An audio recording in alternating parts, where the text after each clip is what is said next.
আজকের এই ভিডিওতে আমি আপনাদেরকে দেখাবো যে মাত্র 1000 টাকা দিয়ে কিভাবে আপনারা ঈশ্বরদী থেকে যশোর গদখালি ও বেনাপোল থেকে একদিনে ঘুরে আসতে পারবেন। আসসালামু আলাইকুম সবাইকে, কেমন আছেন সবাই? আশা করি সবাই ভালো আছেন। Welcome back to my new video. তো অনেকদিন যাবত আমরা কোথাও ঘুরতে যাই নাই, যার কারণে আজকে আমরা ঠিক করলাম যে আজকে আমরা ঘুরতে যাব যশোর গদখালি ও বেনাপোল। সেই জন্য আমরা প্রায় রাত 11:30টার দিকে বাসা থেকে বের হয়ে আমরা সোজা চলে আসি আমাদের ঈশ্বরদী রেলওয়ে স্টেশনে। এর কারণটা হচ্ছে এখান থেকে রাত 12টার দিকে আমরা সীমান্ত ট্রেন ধরে যাব যশোরে। আমরা চলে আসছি আমাদের ঈশ্বরদী রেলওয়ে স্টেশনে। তো ভাই এই ফার্স্ট টাইম আমরা রাত্রিরে ট্যুর দিব নাকি? মূলত এই ফার্স্ট টাইম আমরা হচ্ছে রাত 12টার সময় যাচ্ছি যশোরে। এর আগে যাই নাই, যতগুলো ট্যুর দিচ্ছি কম বাজেটের ভেতরে। আমরা কিন্তু দিনের ভাগে নয়তো ভোরবেলা আমরা রওনা দিচ্ছি, বাট আজকে রাত্রে রওনা দিচ্ছি, মানে বুঝতে পারছেন? মূলত একটু অন্যরকম নাকি? অনুভূতি অন্যরকম, প্লাস প্রথমবারের মতো আমাদের যে করি হোক ভোরবেলার যে হচ্ছে ফুলের মার্কেটটা, মানে ওখানে বাজার বসে, ওইটা ধরা লাগবে নাকি? অবশ্যই। তো ওইটা দেখানোর জন্য এত কষ্ট। হ্যাঁ, তাহলে দেখা হবে গদখালিতে। বাই দ্য ওয়ে, তোমাদের সবাইকে আই লাভ ইউ, আর ভিডিওটা বেশি বেশি শেয়ার করো।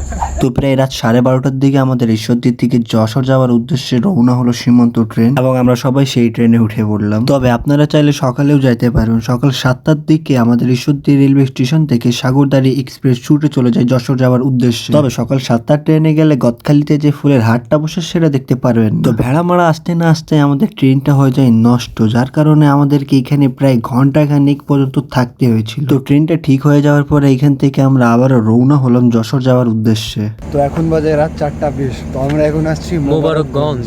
এখান থেকে আমাদের আরেকটি স্টেশনে যাওয়া লাগবে। তো মেইনলি আমরা এত কষ্ট করতেছি শুধুমাত্র কিন্তু গদখালির যে ফুলের মানে বাজারটা বসে ওইটা দেখার জন্য, তাই তো? ফাইনালি আমরা চলে আসছি যশোরে। তো আমাদের দেখাও হ্যাঁ এই যে যশোর। তো আমাদের লোকেশনে এখনো যাই নাই কিন্তু আমরা। না, আমরা ভাবছি যে হচ্ছে যেহেতু আমরা এখানে চিনি না, হ্যাঁ পুরাটাই আমরা একবারে নতুন, কোনো রাস্তাঘাট চিনি না, কিছু না, আমাদের সিস্টেমের উপর সিস্টেম দিচ্ছে, তারপরে আমরা মানে লড়ে চড়ে বসবো না, আমরা শক্ত হয়ে থাকবো।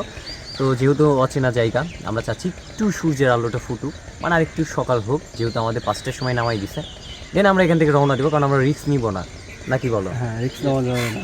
তো যশোরে আসে আমরা পৌঁছেছিলাম প্রায় সকাল 5টার দিকে। তারপর এখানে কিছুক্ষণ থাকার পর এখান থেকে আমরা রওনা হয়ে গেলাম গদখালি যাওয়ার উদ্দেশ্যে। তো এখান থেকে একটা রিক্সা নিয়ে আমরা সোজা চলে গেলাম চাচড়া চেকপোস্টে। তো এখান থেকে চাচড়া চেকপোস্টে যাইতে আমাদের 4 জনের ভাড়া লাগছিল প্রায় 50 টাকা। তো চাচড়া চেকপোস্টে আসার পর আমরা এখান থেকে সোজা চলে যাই বাসের টিকিট কাটার জন্য, কারণ এখান থেকে আমরা যাব গদখালিতে। তো এখান থেকে গদখালিতে যাইতে আমাদের এক একজনের ভাড়া লাগছে প্রায় 35 টাকা করে। তো এখান থেকে গদখালি যাওয়ার উদ্দেশ্যে আমাদের বাসটা ছাড়ে প্রায় সকাল 6টার দিকে।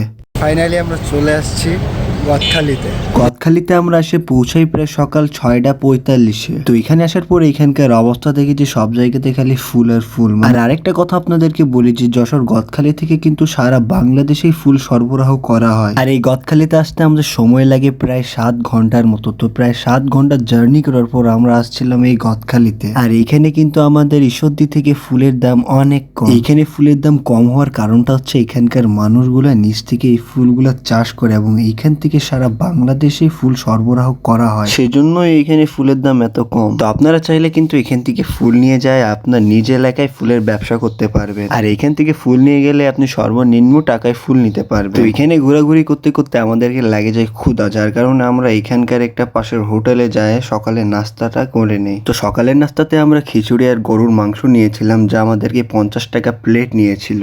আমাদের সকালের নাস্তা হয়ে গেছে। তো আমরা এখন যাবো বেনাপোলে।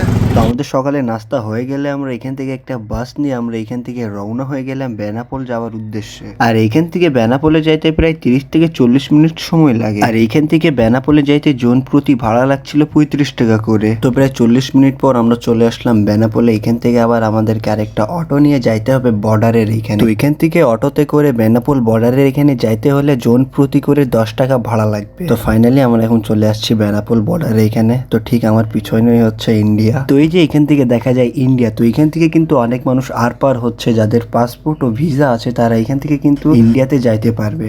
চলো ইন্ডিয়া থেকে ঘুরে আসি আমরা। আমাদের মূলত ভিসা নাই, পাসপোর্ট আছে। দাদা কোনো সিস্টেম করে যাওয়া যায় না? তুই দেখো এই রাইফেল দাঁড়াই আছে, হ্যাঁ পেছন দিয়ে দিবে। তো এখানে মূলত 2টা গেট আছে, এটা হচ্ছে প্রথম গেট। তো আমরা এখন যাব দ্বিতীয় গেটে।